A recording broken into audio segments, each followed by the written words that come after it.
chiếc tôm chi a sinh ca na la sinh tình yêu nên cơn khổ nặng pha càng hồn đi pha cô xuân si tình yêu mơ nâng cài gió dù đi chiếc tôm chi a sinh ca na la sinh tình yêu nên cơn khổ nặng pha càng hồn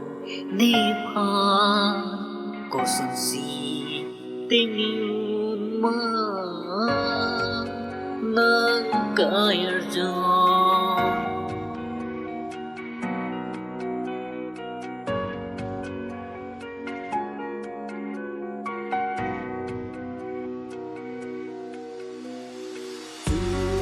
chiếc tôm chi a sinh ca na la sinh tình yêu nên cơn khổ nặng pha càng hồn đi pha cô xuân si tình yêu mơ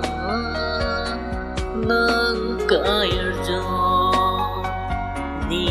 tôi lo vì si ta mi nang fan sinh vi arlo no nanta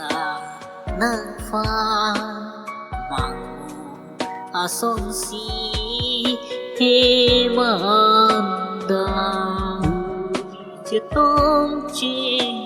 a sinh ca na la sinh tình yêu nên cơn khổ nặng pha càng hồn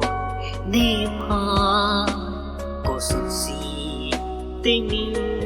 mơ nâng cài gió